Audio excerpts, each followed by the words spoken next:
Hello beautiful souls, welcome back to my channel. So friends, ಇವತ್ತಿನ ಒಂದು reading ನಿಮ್ಮ person ಅವರ ಕರೆಂಟ್ ಎನರ್ಜೀಸ್ ಏನಿದೆ, ಅವರ ಒಂದು ಮನಸ್ಸಿನ ಭಾವನೆಗಳೇನಿದೆ, ನಿಮ್ಮ ಬಗ್ಗೆ ಅವರು ಎಕ್ಸಾಕ್ಟ್ಲಿ ಏನು ಥಿಂಕ್ ಮಾಡ್ತಾ ಇದ್ದಾರೆ, ಆ್ಯಕ್ಯುರೇಟಾಗಿ ಏನು ಅವರ ಭಾವನೆ, ಅವರು ಏನು ಮೆಸೇಜ್ ಕೊಡಬೇಕು ಅಂದ್ಕೊಳ್ತಾ ಇದ್ದಾರೆ ನಿಮಗೋಸ್ಕರ ಅನ್ನೋದ್ರ ಬಗ್ಗೆ ನೋಡೋಣ. Guys, reading is general, okay, intuitive ಆಗಿರುತ್ತೆ, ಚಾನಲ್ಡ್ ಮೆಸೇಜ್ ಆಗಿರುತ್ತೆ. ಸೊ ಎಲ್ರಿಗೂ ಅನ್ವಯ ಆಗುತ್ತೆ ಅಂತ ಹೇಳೋಕ್ಕಾಗಲ್ಲ, ಬಟ್ ಎಲ್ಲ ರಾಶಿಯವ್ರಿಗೂ ಇದು ಅನ್ವಯ ಆಗುತ್ತೆ. ಬಟ್ ಯಾವ ಒಂದು ಪಾಯಿಂಟಲ್ಲಿ ನಿಮಗೆ ರೆಸನೇಟ್ ಆಗುತ್ತೆ ಅದನ್ನು ಮಾತ್ರ ತೊಗೊಳ್ಳಿ. ಓಪನ್ ಮೈಂಡೆಡಿಂದ ಈ ಒಂದು ರೀಡಿಂಗ್ ಅನ್ನೋದನ್ನು ನೋಡಿ, take what resonates to you. And guys, ಇದೊಂದು ಟೈಮ್ಲೆಸ್ ರೀಡಿಂಗ್ ಆಗಿರುತ್ತೆ. ಯಾವಾಗ ನೀವು ಸ್ಕ್ರೀನ್ ಮೇಲೆ ನೋಡ್ತೀರಾ ಆವಾಗ ಇದು ನಿಮಗೆ ರೆಸನೇಟ್ ಆಗುವಂಥದ್ದಿದೆ. ಹಾಗೆ ಪರ್ಸ್ನಲ್ ರೀಡಿಂಗ್ ಯಾರಿಗೆಲ್ಲ ಬೇಕೋ ಡಿಸ್ಕ್ರಿಪ್ಷನಲ್ಲಿ ಇರುವಂಥ ನಂಬರ್ಗೆ ನೀವು ಕಾಂಟ್ಯಾಕ್ಟ್ ಮಾಡಬಹುದು. ಆ್ಯಂಡ್ ಕಮ್ಮಿಂಗ್ ಸಂಡೇ ನಾನು ರೇಖಿ ವೆಬಿನಾರ್ನ ಕಂಡಕ್ಟ್ ಮಾಡ್ತಾ ಇದ್ದೀನಿ. ಇಟ್ಸ್ ಅ ಹೀಲಿಂಗ್ ಸೆಷನ್ ಅಂತ ಹೇಳಬಹುದು. ಒಳ್ಳೆ ಹೀಲಿಂಗ್ ನಿಮಗೆ ಬೇಕು ಅಂದರೆ, ಒಳ್ಳೆ ಬೂಸ್ಟಪ್ ನಿಮಗೆ ಬೇಕು ಅಂದರೆ, ನಿಮ್ಮ ಲೈಫಲ್ಲಿ ಆಗ್ತಾ ಇರುವಂತಹ ಬ್ಲಾಕೇಜಸ್ ಏನಿದೆ ಅದೆಲ್ಲ ರಿಮೂವ್ ಆಗಬೇಕು ಅಂತ ಅಂದರೆ ಡೆಫಿನೆಟ್ಲಿ ನೀವು ಈ ಒಂದು ಹೀಲಿಂಗ್ ಸೆಷನ್ ಅನ್ನೋದನ್ನು ನೀವು ಪಡ್ಕೋಬಹುದು ಅಂತ ಹೇಳ್ತೀನಿ. ಬಿಕಾಸ್ ಯಾಕೆ ಈ ಒಂದು ಸೆಷನ್ನ ನೀವು ಅಟೆಂಡ್ ಆಗಬೇಕು ಅಂತ ಅಂದರೆ, ನಿಮ್ಮ ಲೈಫಲ್ಲಿ ಮ್ಯಾನಿಫೆಸ್ಟ್ ಮಾಡ್ತಾ ಇರ್ತೀರಾ, ಅಥವಾ ಕೆಲವೊಂದು ಕೆಲಸಗಳು ಆಗ್ತಾ ಇರಲ್ಲ, ಏನೇ ಕೆಲಸಕ್ಕೆ ಕೈ ಹಾಕಿದ್ರೂ ಅದು ಸ್ಟಾಪ್ ಆಗ್ತಾ ಇರುತ್ತೆ. ಸಪೋಸ್ ಅದು ನಿಮಗೆ ನಿಮ್ಮ ಪರ್ಸನ್ ಕಡೆಯಿಂದ ಮ್ಯಾರೇಜ್ ಕಮಿಟ್ಮೆಂಟ್ ಆಗಿರಬಹುದು, ಅಥವಾ ಮದುವೆ ಮಾತುಕತೆಗೆ ಹೋಗ್ತಾ ಇದ್ದೀರಾ, ಬಟ್ ಸ್ಟಿಲ್ ಅದಕ್ಕೆ ಏನೋ ಒಂದು ಅಡೆತಡೆ ಬರ್ತಾ ಇದೆ, ಅಥವಾ ಯಾವುದೋ ಒಂದು ಕೆಲಸಕ್ಕೆ ಹೋಗ್ತಾ ಇದ್ದೀರಾ ಅದಕ್ಕೂ ಅಡೆತಡೆ ಬರ್ತಾ ಇದೆ. ಇಟ್ಸ್ ಲೈಕ್ ಚಕ್ರ ಇಂಬ್ಯಾಲೆನ್ಸ್ ಆದಾಗ, ಅಥವಾ ನಿಮ್ಮಲ್ಲಿ ನೆಗೆಟಿವ್ ಎನರ್ಜೀಸ್ ಫಾರ್ಮ್ ಆದಾಗ, ಅಥವಾ ನಿಮ್ಮ ಸುತ್ತಮುತ್ತಲಿನ ಅಟ್ಮಾಸ್ಫಿಯರಿಂದ ನಿಮ್ಮ ಮೈಂಡ್ ಹಾಳಾಗಿರುತ್ತೆ. ಸೊ ಅದರಿಂದ ಆ ಒಂದು ಜಲಸ್ ಏನಿರುತ್ತೆ, ಜಲಸಿಂದ ಫಾರ್ಮ್ ಆಗಿರುವಂತಹ ನೆಗೆಟಿವಿಟಿನ ನಾವು ಹೋಗಿಸ್ಬೇಕಾಗತ್ತೆ. ಸೊ ಈ ಒಂದು ಹೀಲಿಂಗ್ ಸೆಷನ್ ಅದಕ್ಕೋಸ್ಕರ ನಿಮ್ಮ ಒಂದು ಲೈಫಲ್ಲಿರುವಂಥ ಬ್ಲಾಕೇಜಸ್ ಏನಿದೆ, ನೆಗೆಟಿವ್ ಎನರ್ಜಿ ಏನಿದೆ ಅದನ್ನು ಸ್ವಲ್ಪ ಮಟ್ಟಿಗೆ ಕಡಿಮೆ ಮಾಡಿಕೊಂಡು ನಿಮ್ಮ ಒಂದು ಬೂಸ್ಟಿಂಗ್ ಎನರ್ಜಿನ, ನಿಮ್ಮ ಲೈಫಲ್ಲಿ ಒಂದು ಬೂಸ್ಟ್ ಅನ್ನೋದು ಸಿಗಬೇಕು ಅಂದರೆ ಈ ಹೀಲಿಂಗ್ನ ನೀವು ಜಾಯ್ನ್ ಆಗಬಹುದು. ಆ್ಯಂಡ್ ಡೀಟೇಲ್ಸ್ ಎಲ್ಲ ನಾನು ಡಿಸ್ಕ್ರಿಪ್ಷನ್ನಲ್ಲಿ ಕೊಟ್ಟಿರ್ತೀನಿ. ನಿಮಗೇನಾದರೂ ಇಂಟ್ರೆಸ್ಟೆಡ್ ಇದ್ದರೆ ನನಗೆ ವಾಟ್ಸಪ್ ಮಾಡಿ ಅಂತ ಹೇಳ್ತೀನಿ. Okay, so let's start the video. So guys, coming back to video, ಆಗಲೇ ಹೇಳಿದಾಗೆ ವಿಡಿಯೋ ಜಸ್ಟ್ ಜನರಲ್ ರೀಡಿಂಗ್ ಆಗಿರುತ್ತೆ. ನಿಮ್ಮ ಜೊತೆ ರೆಸನೇಟ್ ಆದರೆ ಮಾತ್ರ ತಗೊಳ್ಳಿ. So will start now. Okay, so guys, ಫ್ಲೇಮನ್ನು 3 ಬಾರಿ ನೋಡಿ, ಡೀಪಾಗಿ ಅದನ್ನೇ ಅಬ್ಸರ್ವ್ ಮಾಡ್ತಾ ನಿಮ್ಮ ಪರ್ಸನ್ ಅವರ ಹೆಸರನ್ನು 3 ಬಾರಿ ಹೇಳಿ. ಸೊ ದಟ್ ನೀವು ಈ ಒಂದು ಎನರ್ಜಿಗೆ ಕನೆಕ್ಟ್ ಆಗ್ತೀರಾ. ಸೊ ದಟ್ ನಿಮಗೆ ಒಂದು ಆ್ಯಕ್ಯುರೇಟ್ ಆಗಿರುವಂತಹ ರೀಡಿಂಗ್ ನಿಮಗೆ ಸಿಗುತ್ತೆ. ಓಕೆ,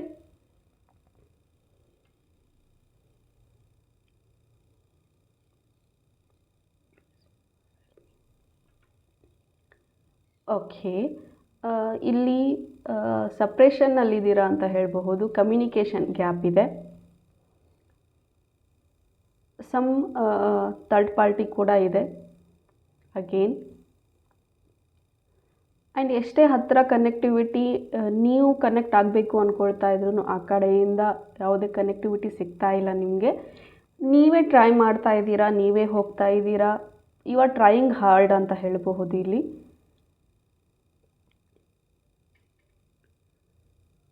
ಆ್ಯಂಡ್ ಇಲ್ಲಿ ಚೇಸಿಂಗ್ ತುಂಬ ಇದೆ, ಒಂದು ಕಡೆ ಎಫರ್ಟ್ ಇದೆ.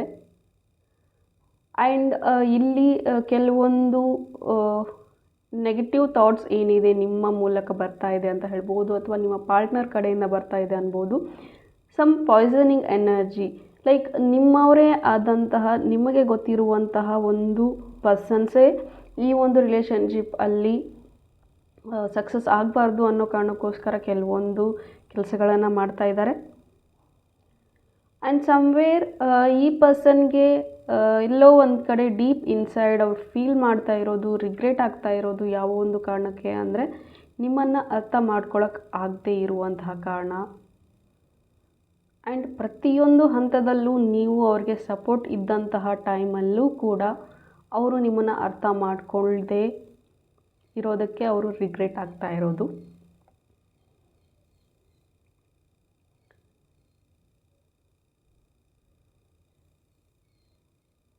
ಆ್ಯಂಡ್ ಅಗೇನ್ ಈ ಒಂದು ಪರ್ಸನ್ 2 ದೋಣಿ ಮೇಲೆ ಕಾಲಿಡ್ತಾ ಇದ್ದಾರೆ. ಓಕೆ, ಡಿಸೈಡ್ ಮಾಡ್ತಾ ಇಲ್ಲ. ಲೈಕ್ ಅವ್ರಿಗೆ ನೀವು ಬೇಕು, ಇನ್ನೂ ಬೇರೆ ಬೇರೆ ಒಂದು ಡಿಸೈರ್ಸ್ ಏನಿದೆ ಅದು ಬೇಕು ಅನ್ನೋ ಒಂದು ಇದರಲ್ಲಿದೆ.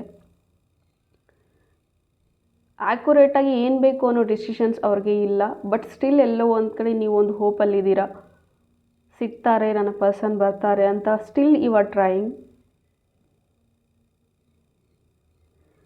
2 ಇಯರ್ಸಿಂದ ರಿಲೇಷನ್ಶಿಪ್ಪಲ್ಲಿರ್ಬೋದು. ಇಲ್ಲಿ 2 ಮಂತ್ಸ್ ಆಯಿತು ಅಂದ್ಕೊಳ್ತೀನಿ ಸಪ್ರೇಷನಲ್ಲಿದ್ದು, ನೋ ಕಾಂಟ್ಯಾಕ್ಟಲ್ಲಿದ್ದು. ಆ್ಯಂಡ್ ಈ ಪರ್ಸನ್ನ ಎನರ್ಜಿ ತುಂಬ ಹೈ ಇದೆ ಅಂತ ಹೇಳಬಹುದು. ಅವರ ಒಂದು ನೆಗೆಟಿವ್ ಥಾಟ್ಸ್ ತುಂಬ ಪೀಕ್ ಲೆವೆಲಲ್ಲಿದೆ ಅಂತ ಹೇಳಬಹುದು. ತುಂಬ ನೆಗೆಟಿವಿಟಿ ಇವರ ಮೈಂಡಲ್ಲಿ ಫಾರ್ಮ್ ಆಗ್ತಾ ಇದೆ. ಸೊ ಆ ಒಂದು ನೆಗೆಟಿವ್ ಥಾಟ್ಗಳಿಂದನೇ ಅವರಿಗೆ ಕ್ಲಾರಿಟಿ ಸಿಗ್ತಾ ಇಲ್ಲ ಲೈಫಲ್ಲಿ ಏನು ಮಾಡಬೇಕು ಅಂತ. ಡಿಸಿಷನ್ ಮೇಕಿಂಗ್ ಎಬಿಲಿಟಿ ಇಲ್ಲ. ನೀವು ಕ್ಲಾರಿಟಿ ಇದ್ದೀರಾ, ಎಸ್ ನನಗೆ ಇದೇ ಪರ್ಸನ್ ಬೇಕು ಅಂತ ನೀವು ತುಂಬ ಕ್ಲಾರಿಟಿಯಾಗಿ ವೆಯ್ಟ್ ಮಾಡ್ತಾ ಇದ್ದೀರಾ ಈ ಪರ್ಸನ್ಗೋಸ್ಕರ. And actually you are trying hard ಅಂತ ಹೇಳ್ತೀನಿ. ಅವರನ್ನು ಕಾಂಟ್ಯಾಕ್ಟ್ ಮಾಡೋದಕ್ಕೆ ಏನೆಲ್ಲ ದಾರಿಗಳಿದೆ ಎಲ್ಲ ದಾರಿಗಳನ್ನು ನೀವು ಟ್ರೈ ಮಾಡಿಬಿಟ್ಟಿದ್ದೀರಾ. ಆ್ಯಂಡ್ ನಾವು ಎಲ್ಲೋ ಒಂದು ಕಡೆ ಯು ಆರ್ ಲೂಸಿಂಗ್ ಹೋಪ್ ಅಂತ ಅನ್ಬೋದು. ಬಟ್ ಪಾಸ್ಟಲ್ಲಿ ನಡೆದಿರುವಂತಹ ಕೆಲವೊಂದು ಘಟನೆಗಳಿಂದ ಈ ಪರ್ಸನ್ಗೆ ನಿಮ್ಮ ಮೇಲೆ ಇನ್ನೂ ಕೋಪ ಇರಬಹುದು. ಸಮ್ ಆ್ಯಂಗರ್ನೆಸ್ ಅಥವಾ ಗಿಲ್ಟಿ, ರಿಗ್ರೆಷನ್ಸ್ ಈ ಥರ ಫೀಲ್ ಬರ್ತಾ ಇದೆ. ಸಮಥಿಂಗ್ ಆ್ಯಂಗರ್ನೆಸ್ ಅಂತ ಬರ್ತಾ ಇದೆ. ಬಹುಶಃ ಪಾಸ್ಟಲ್ಲಿ ಆಗಿರುವಂತಹ ತಪ್ಪುಗಳು, ಅವ್ರ ಕಡೆಯಿಂದ ಆಗಿರುವಂತಹ ತಪ್ಪುಗಳಿಂದನೇ ಅವರ ಮೇಲೆ ಅವ್ರಿಗೆ ಕೋಪ ಬಂದಿರಬಹುದು ಒಂದು.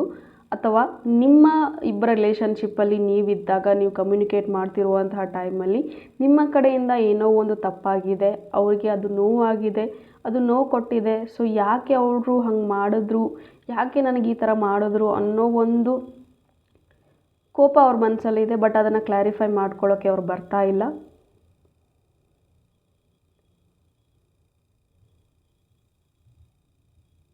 ಆ್ಯಂಡ್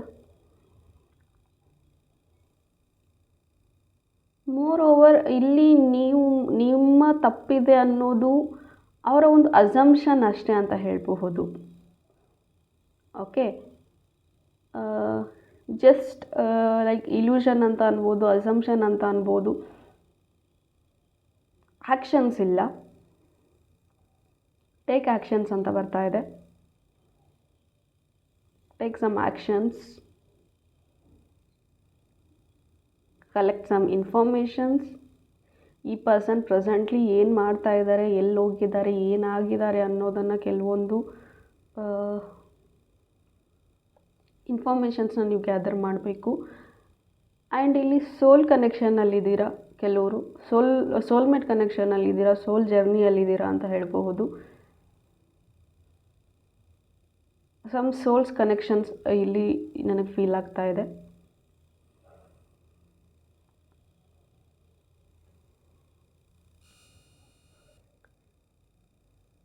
ಈ ಪರ್ಸನ್ಗೆ ಫ್ರೀಡಮ್ ಇಲ್ಲ ಅಂತ ಬರ್ತಾ ಇದೆ. ಎಲ್ಲೋ ಒಂದು ಕಡೆ ಇವರು ಕಟ್ ಹಾಕ್ಕೊಂಡಿದ್ದಾರೆ ಇವರನ್ನೇ ಅಂತ ಬರ್ತಾ ಇದೆ. ಲೆಟ್ ಗೋ ಮಾಡ್ತಾ ಇಲ್ಲ ಇವರು. ಏನೆಲ್ಲ ರಿಗ್ರೆಷನ್ಸ್ ಇದೆ, ಏನೆಲ್ಲ ಪ್ರಾಬ್ಲಮ್ಸ್ ಇದೆ ಅವ್ರ ಮನಸ್ಸಲ್ಲಿ, ಏನೆಲ್ಲ ಆಗಿದೆ, ಪಾಸ್ಟಲ್ಲೇ ಆಗಿರುವಂತಹ ನೆನಪುಗಳನ್ನೇ, ನೋವುಗಳನ್ನೇ ಇನ್ನೂ ಮನಸ್ಸಲ್ಲಿ ಇಟ್ಕೊಂಡು ಕೂಡ ಅವ್ರು ಥಿಂಕ್ ಮಾಡ್ತಾ ಇರೋದು. ನೀವೆಷ್ಟೇ ಟ್ರೈ ಮಾಡಿದ್ರೂ ಮೀಟ್ ಆಗೋಕ್ಕೆ ಬರದೇ ಇರೋ ಕಾರಣ ಅವರು ನಿಮ್ಮನ್ನು ಫೇಸ್ ಮಾಡೋದಕ್ಕೆ ರೆಡಿ ಇಲ್ಲ. ಜಸ್ಟ್ ಬಿಕಾಸ್ ಅವರು ಪಾಸ್ಟಲ್ಲಿ ಮಾಡಿರುವಂತಹ ತಪ್ಪುಗಳಾಗಿರಬಹುದು, ಮಿಸ್ಅಂಡರ್ಸ್ಟ್ಯಾಂಡಿಂಗ್ಸ್ಗಳಾಗಿರಬಹುದು, ಅದನ್ನು ಕ್ಲಾರಿಫೈ ಮಾಡ್ಕೋಬೇಕಾಗತ್ತೆ. ಯಾಕೆ ಆ ರೀತಿ ಮಾಡಿದೆ ಅಂತ ನೀವು ಖಂಡಿತ ಕೇಳ್ತೀರಾ. ಸೊ ಅದನ್ನು ಅವ್ರಿಗೆ ಉತ್ತರ ಕೊಡೋದಕ್ಕೆ ಅವ್ರ ಹತ್ರ ಆನ್ಸರ್ಸ್ ಇಲ್ಲ. ಅದಕ್ಕೋಸ್ಕರ ಅವರು ಫೇಸ್ ಮಾಡೋದಕ್ಕೆ ನಿಮಗೆ ಭಯ ಪಡ್ತಾ ಇದ್ದಾರೆ. ಇವರ ಒಂದು ಭಾವನೆಗಳಿಂದನೇ ಇವ್ರು ಕಟ್ಟಾಕ್ಕೊಳ್ತಾ ಇದ್ದಾರೆ. ಸೆಲ್ಫ್ ಅಸಂಪ್ಷನ್ಸ್ ತುಂಬ ಇದೆ. ಫ್ಲೋಟಿಂಗ್ ತುಂಬ ಆಗ್ತಾ ಇದ್ದಾರೆ, ಅಂದರೆ ಕಾನ್ಸ್ಟಂಟ್ ಇಲ್ಲ. ನಡು ಮಧ್ಯೆ ನಿಂತಿರುವಂತಹ ಒಂದು ದಾರಿ ತಪ್ಪಿ ಎಲ್ಲಿ ಬಂದಿದ್ದೀನಿ ಅಂತ ಕೂಡ, ಎಲ್ಲಾದರೂ ಹೋದರೆ ದಾರಿ ಹೇಗೆ ತಪ್ಪಿರ್ತಾರೆ ಅದೇ ರೀತಿ ಮನಸ್ಥಿತಿ ನಿಮ್ಮ ಪರ್ಸನ್ಗಿದೆ ಈಗ. ಬಿಕಾಸ್ ಲೈಫಲ್ಲಿ ಯಾವ ದಾರಿಲಿ ಹೋಗ್ತಾ ಇದ್ದೀನಿ ಅಂತ ಗೊತ್ತಾಗ್ತಾ ಇಲ್ಲ ಅವ್ರಿಗೆ. ತುಂಬ ಕನ್ಫ್ಯೂಷನ್ಸ್ ಇದೆ. ಏನು ಮಾಡಿದರೆ ಸರಿ ಹೋಗುತ್ತೆ ಅಂತಲೂ ಅವ್ರಿಗೆ ಗೊತ್ತಾಗ್ತಾ ಇಲ್ಲ. ದಿಸ್ ಪರ್ಸನ್ ನೀಡ್ಸ್ ಹೀಲಿಂಗ್ ಅಂತ ಹೇಳ್ತೀನಿ. ಈ ಪರ್ಸನ್ಗೆ ಲೈಕ್ ಮಂಕಿ ಮೈಂಡೆಡ್ ಅಂತ ಹೇಳಬಹುದು, ಜಂಪಿಂಗ್ ಮಂಕಿ ಅಂತ ಹೇಳ್ಬಹುದು. ಬಿಕಾಸ್ ಈ ಪರ್ಸನ್ಗೆ ತುಂಬ ನೆಗೆಟಿವ್ ಥಾಟ್ಸ್ ಬರುತ್ತೆ ಹೋಗುತ್ತೆ. ಲೈಕ್ ತುಂಬಾ ಸಮ್ ಫ್ಲರ್ಟಿಂಗ್ ಎನರ್ಜಿ ಕಾಣಿಸ್ತಾ ಇದೆ. ನಿಮ್ಮ ಜೊತೆಗೆ ಲಾಯಲ್ ಆಗಿದ್ದರು, ಬಟ್ ಸಮ್ವೇರ್ ಎಲ್ಸ್ ಬೇರೆದವರ ಜೊತೆಗೂ ಟೈಮ್ ಪಾಸಿಗೋಸ್ಕರ ಮಾತಾಡುವಂತಹ ಒಂದು ಹ್ಯಾಬಿಟ್ ಈ ಒಂದು ಪರ್ಸನ್ಗೆ ಇತ್ತು ಅಂತ ಕಾಣಿಸುತ್ತೆ. ಆ ಒಂದು ಕಾರಣ ನಿಮಗೆ ಗೊತ್ತಾಗಿಯೇ ಈ ಒಂದು ಸಪ್ರೇಷನ್ ಆಗಿರುವಂಥದ್ದಿದೆ. ಜಸ್ಟ್ ಬಿಕಾಸ್ ನೀನು ಯಾಕೆ ಹಾಗೆ ಮಾಡಿದೆ ಅಂತ ಒಂದು ಪ್ರಶ್ನೆ ನೀವು ಕೇಳಿದ್ದಕ್ಕೋಸ್ಕರನೇ ನೀನು ಯಾಕೆ ಕೇಳ್ತೀಯಾ ಅಂತಲೇ ಅವರು ದೂರ ಆಗಿರೋದುಂಟು. ಬಿಕಾಸ್ ಈ ಪರ್ಸನ್ಗೆ ನೀವು ಅವ್ರು ಏನೇ ಮಾಡಿದ್ರೂ ಅವರನ್ನು ಸರಿ ಅಂತಲೇ ಹೇಳಬೇಕು ಅನ್ನೋ ಒಂದು ಮನಸ್ಥಿತಿ ಈ ಪರ್ಸನ್ಗಿರೋದು. ನೀನೇ ಸರಿ, ನಿಂದೇ ಎಲ್ಲ ಅಂತ ನೀವು ಅವ್ರಿಗೆ ಹೇಳಬೇಕು. ಅದನ್ನು ಅವ್ರು ಎಕ್ಸ್ಪೆಕ್ಟ್ ಮಾಡ್ತಾರೆ. ಇಫ್ ಯು ಆರ್ ಲೈಕ್ ನೀವೇನಾದರೂ ಇಲ್ಲ ನೀನು ಸರಿ ಇಲ್ಲ, ನೀನು ಮಾಡ್ತಾ ಇರೋದು ತಪ್ಪು ಅಂತ ಪಾಯಿಂಟ್ಔಟ್ ಮಾಡಿದ್ರೆ ಅಲ್ಲಿ ನೀವು ಕೆಟ್ಟವ್ರಾಗ್ತಾ ಇದ್ದೀರಾ. ಬಟ್ ನಿಮಗೆ ಸ್ಟ್ರೇಟ್ ಆಗಿರೋದು ಇಷ್ಟ. ಬಟ್ ಈ ಪರ್ಸನ್ ತುಂಬ ಎಮೋಷನ್ ಆ್ಯಂಡ್ ಎಲ್ಲೋ ಒಂದು ಕಡೆ ತುಂಬ ಸೆನ್ಸಿಟಿವ್ ವಿಚಾರಗಳನ್ನು ಕೂಡ ಇವರು ತೀರಾ ಮನಸ್ಸಿಗೆ ತಗೊಳ್ತಾರೆ. ಚಿಕ್ಕ ವಿಚಾರಗಳನ್ನು ತುಂಬ ಸೆನ್ಸಿಟಿವ್ ಆಗಿ ತಗೊಳ್ತಾರೆ ಅಂತ ಹೇಳಬಹುದು.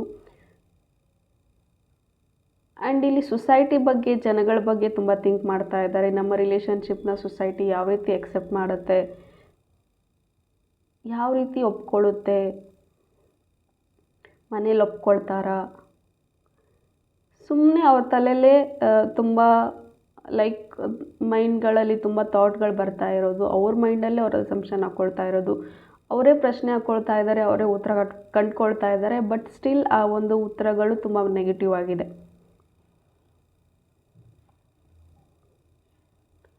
ಆ್ಯಂಡ್ ಯಾವ ಥಾಟ್ಸ್ಗಳು ಕ್ಲಿಯರ್ ಇಲ್ಲ. ವೆರಿ ಆಗಿರೋ ಥರ ಫೀಲ್ ಆಗ್ತಾ ಇದ್ದಾರೆ ಈ person. Once she is mind clear, definitely they will take actions ಅಂತ ಹೇಳ್ಬಹುದು. ಮೈಂಡ್ ತೀರಾ ಕಟ್ಕೊಂಡಾಗ, ತೀರಾ ಬ್ಲ್ಯಾಂಕ್ ಆದಾಗ ಏನು ಮಾಡ್ತಿದ್ದೀವಿ ಅಂತ ಗೊತ್ತಾಗಲ್ಲ. ಸಮ್ವೇರ್ ಎಲ್ಸ್ ಆಚೆ ಕಡೆಯಿಂದ ನಗೋ ಥರ ಇದ್ದಾರೆ, ಆದರೆ ಒಳಗಡೆ ಏನೋ ಅವ್ರ ಗಿಲ್ಟ್ ಕಾಡ್ತಾ ಇದೆ, ಏನೋ ಒಂದು ರಿಗ್ರೆಟ್ ಕಾಡ್ತಾ ಇದೆ. ನಾನು ತಪ್ಪು ಮಾಡಿದೆ, ನಾನು ಕಳ್ಕೊಂಡೆ, ನಾನು ಹಾಗೆ ಮಾಡಬಾರ್ದಾಗಿತ್ತು. ಸಮಥಿಂಗ್ ಇವರ ಪಾಸ್ಟಲ್ಲಿ ಕೆಲವೊಂದು ಲಾಸ್ ಅಥವಾ ತುಂಬ ಹತ್ತಿರದವರನ್ನು ಇವರು ಕಳ್ಕೊಂಡಿದ್ದಾರೆ ಅಂತ ಹೇಳಬಹುದು. ಅದಕ್ಕೋಸ್ಕರ ಇವರು ತುಂಬ ಹರ್ಟ್ ಆಗಿದ್ದಾರೆ ಅಂತ ಹೇಳಿ. ಆ್ಯಂಡ್ ಇಲ್ಲಿ ನಿಮ್ಮ ಆ್ಯನ್ಸಿಸ್ಟರ್ಸ್ ಏನಿದ್ದಾರೆ, ನಿಮ್ಮ ಪೂರ್ವಜರು ಏನಿದ್ದಾರೆ, ಅವರು ನಿಮಗೆ ಗೈಡ್ ಮಾಡುವಂಥದ್ದಿದೆ. ಆ್ಯನ್ಸಿಸ್ಟರ್ಸ್ ಬ್ಲೆಸ್ಸಿಂಗ್ಸ್ ಅನ್ನೋದು ನಿಮಗೆ ಸಿಕ್ಕಿದೆ ಅಂತ ಹೇಳಬಹುದು. You are protected guys, whatever the situation, but you are protected ಅಂತ ಹೇಳ್ತೀನಿ. ಒಬ್ಬ ಪರ್ಸನ್ಗೆ ಇಷ್ಟೆಲ್ಲ ತಲೆಯಲ್ಲಿ ಥಾಟ್ಗಳಿದ್ರೂ, ತುಂಬ ಕ್ಲಾರಿಟಿ ಇಲ್ಲದೇ ಇದ್ದರೂ ಕೂಡ ನೀವು ಸ್ಟ್ರಾಂಗ್ ಆಗಿದ್ದೀರಾ ಅಂದರೆ just because of your ancestors blessings, angel blessings ಅಂತ ಹೇಳಬಹುದು. It's not easy, like wait ಮಾಡೋದು ಕೂಡ ತುಂಬ ಕಷ್ಟ. But still you guys are waiting just to get a clarity. ಯಾಕೆ ನನ್ನ ಲೈಫಲ್ಲಿ ಈ ರೀತಿ ಆಗಿದೆ ಅಂತ ಕ್ಲಾರಿಟಿ ಬೇಕು. ಅವ್ರ ಕಡೆಯಿಂದನೇ ಲೈಕ್ ಜೊತೆಗಿರಬೇಕು ಅಥವಾ ಮೂವ್ ಆನ್ ಆಗಬೇಕು ಅಂತ ಅವ್ರ ಕಡೆಯಿಂದನೇ ಬರಲಿ ಅಂತಲೂ ಕೂಡ ಇಲ್ಲಿ ಅದಕ್ಕೋಸ್ಕರ ನೀವು ಕಾಯ್ತಾ ಇರಬಹುದು. You just need an answers guys. ಅದಕ್ಕೋಸ್ಕರ ತುಂಬ ವೇಟ್ ಮಾಡ್ತಾ ಇದ್ದೀರಾ. ಬಟ್ ಸೂನ್, ಆದಷ್ಟು ಬೇಗ ನಿಮಗೆ ಡೆಫಿನೆಟ್ಲಿ ಏನು ನೀವು ಬಯಸಿದಂತಹ ಆನ್ಸರ್ಸ್ ಖಂಡಿತ ಸಿಗುತ್ತೆ. But look into sign ಅಂತ ಹೇಳ್ತೀನಿ. ನಿಮಗೇನಾದರೂ ಮ್ಯಾನಿಫೆಸ್ಟ್ ಮಾಡ್ತಾ ಇದ್ದೀರಾ, ಏನಾದರೂ ಕೇಳ್ತಾ ಇದ್ದೀರಾ ಅಂದರೆ ಸೈನ್ಗಳು ಸಿಗುತ್ತೆ. ಅಥವಾ ತೀರಾ ಕನ್ಫ್ಯೂಷನ್ನಲ್ಲಿ ಇದ್ದೀರಾ ಅಂದರೆ ಪರ್ಸ್ನಲ್ ರೀಡಿಂಗ್ಸ್ನ ತೊಗೊಳ್ಳಿ. Because you need a clarity for this relationship ಅಂತ ಹೇಳ್ತೀನಿ. ನಿಮಗೆ ಕ್ಲಾರಿಟಿ ಬೇಕಾಗಿದೆ ಈ ಒಂದು ರಿಲೇಷನ್ಶಿಪ್ಪಲ್ಲಿ. ಬಿಕಾಸ್ ನೀವು ತುಂಬ ವರ್ಷದಿಂದ ವೇಟ್ ಮಾಡ್ತಾ ಇದ್ದೀರಾ. ಇಲ್ಲಿ ಕೆಲವರು ಯು ಡೋಂಟ್ ನೋ ಆ ಪರ್ಸನ್ಗೆ ಯಾವ ಪರ್ಸನ್ ಏನಾಗಿದ್ದಾರೆ ಅನ್ನೋ ಒಂದು ಚಿಕ್ಕ ಸುಳುವು ಕೂಡ ನಿಮಗೆ ಸಿಗದೇ ಇರೋಷ್ಟರ ಮಟ್ಟಿಗೆ ಈ ಪರ್ಸನ್ ತೀರಾ ಸೀಕ್ರೆಟ್ ಆಗಿಬಿಟ್ಟಿದ್ದಾರೆ ಅಥವಾ ಅಬ್ಸ್ಕಾಂಡ್ ಆಗಿದ್ದಾರೆ ಅಂತಲೂ ಹೇಳಬಹುದು. ಆ ರೀತಿ ಫೀಲ್ ಆಗ್ತಾ ಇದೆ ಈ ಪರ್ಸನ್. ಬಿಕಾಸ್ ಈ ಪರ್ಸನ್ ಬಗ್ಗೆ ನೀವು ಎಷ್ಟೇ ತಿಳ್ಕೊಳಕ್ಕೆ ಹೋದ್ರೂ ಏನು ಇನ್ಫಾರ್ಮೇಷನ್ಸ್ ಗೊತ್ತಾಗ್ತಾ ಇಲ್ಲ. ಎಲ್ಲೋ ಒಂದು ಕಡೆ you guys feel like very depressed ಅಂತ ಹೇಳ್ಬಹುದು. Sometimes why I am doing this, ನಾನು ಯಾಕೆ ಈ ಥರ ಮಾಡ್ತಾ ಇದ್ದೀನಿ ಅಂತಲೂ ಕೂಡ ಅನ್ನಿಸ್ತಾ ಇದೆ. But you need a clarity. For that you can take a personal readings. ನನ್ನ ಹತ್ರನೇ ತೊಗೋಬೇಕು ಅಂತ ಏನಿಲ್ಲ. ನಿಮಗೆ ಯಾರ ಹತ್ರ ತೊಗೋಬೇಕು ಅನಿಸುತ್ತೆ ಅದನ್ನು ನೀವು ತೊಗೊಂಡು ಕ್ಲಾರಿಟಿ ಪಡ್ಕೊಳ್ಳಿ. ಬಿಕಾಸ್ ತುಂಬ ವರ್ಷ ಆಗಿದೆ ಗೈಸ್ ನೀವು ವೇಟ್ ಮಾಡ್ತಾ ಇದ್ದು. But if there is no action you can like move on ಅಂತಲೂ ಹೇಳ್ಬಹುದು, ಅಥವಾ ಸಮಥಿಂಗ್ ಟೇಕ್ ಆ್ಯಕ್ಷನ್ಸ್ ಅಂತಲೂ ಬರ್ತಾ ಇದೆ. ಅವ್ರ ಕಡೆಯಿಂದ ಯಾವುದೂ ಸದ್ಯಕ್ಕೆ ಸಿಗ್ತಾ ಇಲ್ಲ. But you have to take actions ಅಂತ ಹೇಳ್ತೀನಿ. ಸಮ್ ಫೆಮಿನೈನ್ ಎನರ್ಜಿ ಕೂಡ ಇಲ್ಲಿದೆ.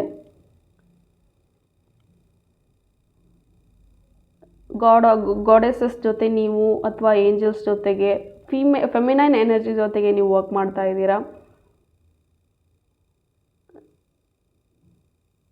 ಆ್ಯಂಡ್ ಸಮ್ ಫೆಮಿನೈನ್ ಎನರ್ಜಿ ನಿಮ್ಮನ್ನ ಪ್ರೊಟೆಕ್ಟ್ ಮಾಡ್ತಾ ಇದೆ ಅಂತ ಹೇಳ್ಬಹುದು.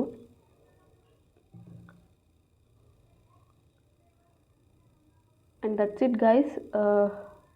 ಹೋಪ್ ಈ ರೀಡಿಂಗ್ ನಿಮಗೆ ಇಷ್ಟ ಆಗಿದೆ ಅಂತ ಭಾವಿಸ್ತೀನಿ. ಇಷ್ಟ ಆಗಿದ್ದರೆ ಕಮೆಂಟಲ್ಲಿ ತಿಳಿಸಿ. Okay, thank you. God bless you all.